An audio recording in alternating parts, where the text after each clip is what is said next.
अलग अलग तेल आपकी अलग अलग परेशानियों और चिंताओं को दूर कर सकते हैं।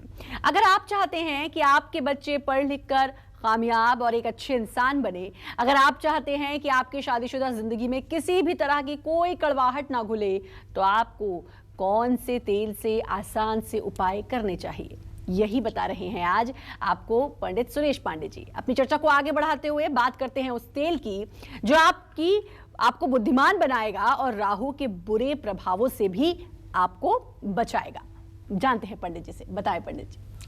शायद ही कोई ऐसा घर होगा जिस घर में तेल का उपयोग न होता हो या जिस घर में तेल न रखा जाता हो। मैंने आपको थोड़ी देर पहले ये बताया कि सरसों का तेल न केवल शनिदेव की कृपा दिलाता है, बल्कि और भी कई ग्रहों के अशुभ प्रभाव को दूर करता है। सरसों के तेल के बाद अब बात करने जा रहा हूं बादाम के तेल की।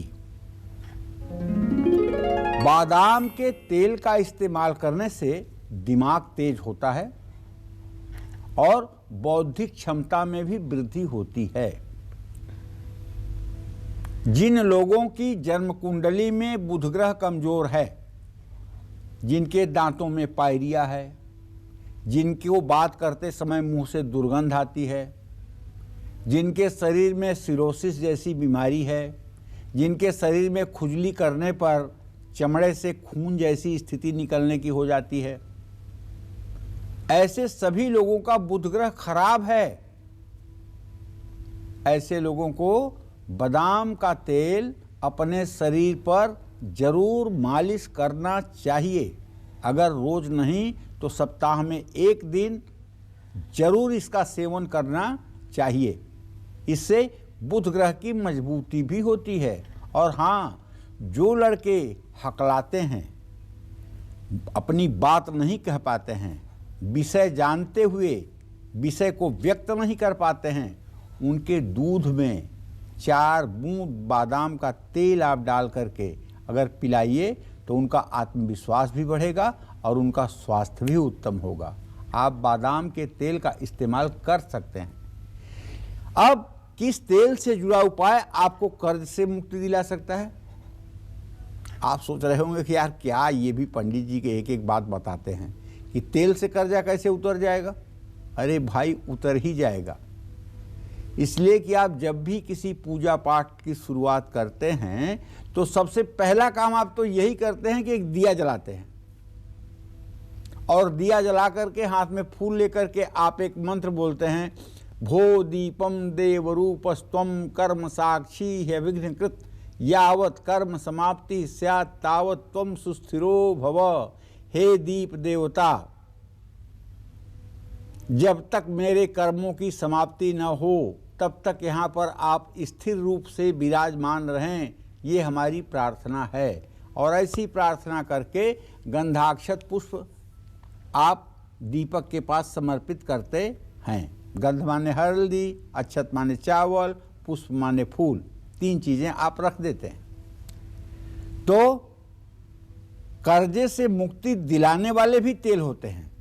शुक्र और मंगल के बुरे प्रभावों से भी बचाने वाले तेल हैं।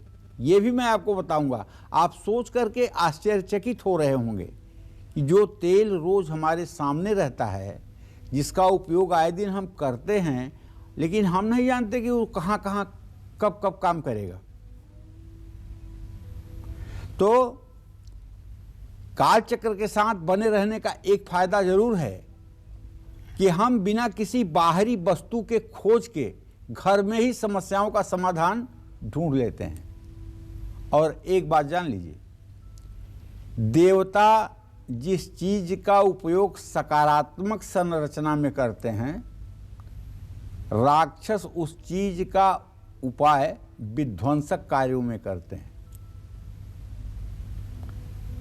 देवता और देवताओं को पूजने वाले लोग तेलों का इस्तेमाल, घी का इस्तेमाल देवी देवताओं के सामने दीप प्रज्वलित करने में करते हैं। लेकिन राक्षसों की दिमाग की बात करिए तो लंका में जब हनुमान जी गए तो उनके पूंछ में आग लगाने के लिए कपड़े में तेल लगा लगा करके, घी लगा लगा करके हनुमान जी की पूंछ में लपेटा जाने लगा। तुलसीदास जी तो यहाँ तक लिखते हैं, रहा नगर न बसन घृत तेला, बाढ़ी पूंछ कीन कपि खेला। मतलब पूरे लंका में किसी बर्तन में तेल और घी बाकी नहीं बचा जो हनुमान जी की पूंछ पर राक्षसों ने न लपेट लिया हो। और वो तेल क्या किया?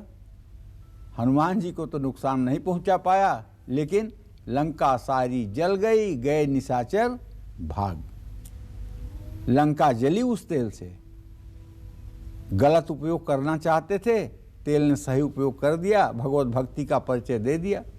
तो इसलिए छोटे छोटे उपाय, जैसे तलवार तो बड़ी चीज होती ही है, लेकिन सुई की भी उपयोगिता है ना।